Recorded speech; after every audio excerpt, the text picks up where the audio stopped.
Kaleshwaram project నివేదికపై stay కావాలంటూ కేసీఆర్ హరీష్ రావు దాఖలు చేసిన స్టే పిటిషన్ను తిరస్కరించింది హైకోర్టు. దీంతో ఏం చేయాలనే దానిపై చర్చించేందుకు బీఆర్ఎస్ చీఫ్ కేసీఆర్ తో హరీష్ రావు భేటీ అయ్యారు. బీఆర్ఎస్ ప్రభుత్వం మూసి అభివృద్ధి కోసం అన్ని ఏర్పాట్లు చేసి మాస్టర్ ప్లాన్ సిద్ధం చేస్తే ఇప్పుడు కాంగ్రెస్ ప్రభుత్వం ఎస్టిమేట్స్ ను భారీగా పెంచి దోపిడీకి తెరలేపిందని మండిపడ్డారు గులాబీ లీడర్లు.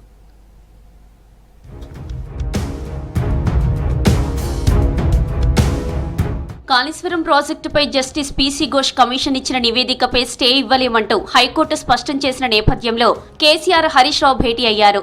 ఇవాళ ఎర్రవల్లి ఫామ్ హౌస్ కు వెళ్లి కేసీఆర్ ను కలిశారు హరీష్ రావు. హైకోర్టు స్టే నిరాకరించడంతో తదుపరి చర్యలపై చర్చించినట్లు తెలుస్తోంది. హైకోర్టులోనే పోరాడాలా లేక సుప్రీంకు వెళ్లాలా అనే దానిపై బీఆర్ఎస్ ఆలోచిస్తోంది.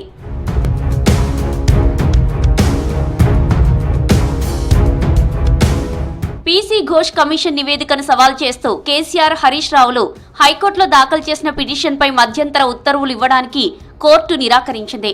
అసెంబ్లీలో నివేదికపై చర్చించిన తర్వాతే చర్యలుంటాయని ప్రభుత్వం తెలిపింది.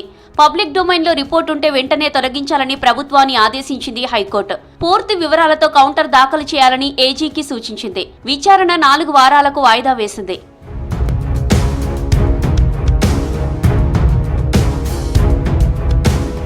మూసీ నది ప్రక్షాళన, సుందరీకరణ పేరుతో కాంగ్రెస్ ప్రభుత్వం ప్రజల సొమ్మును దోచుకోవడానికి సిద్ధమవుతోందని మండిపడ్డారు కేటీఆర్. మాజీ ముఖ్యమంత్రి కేసీఆర్ ప్రభుత్వం మూసీ అభివృద్ధి కోసం అన్ని ఏర్పాట్లు చేసి మాస్టర్ ప్లాన్ సిద్ధం చేస్తే ఇప్పుడు కాంగ్రెస్ ప్రభుత్వం ఎస్టిమేట్స్ ను భారీగా పెంచి దోపిడీకి తెరలేపిందని అన్నారు కేటీఆర్.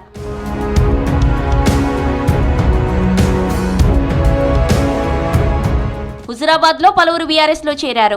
మాజీ మంత్రి కేటీఆర్ సమక్షంలో మాజీ సర్పంచులు, ఎంపీటీసీలు కండువా కప్పుకున్నారు. మళ్లీ కేసీఆర్ ముఖ్యమంత్రి కావాలని ఆకాంక్షించారు.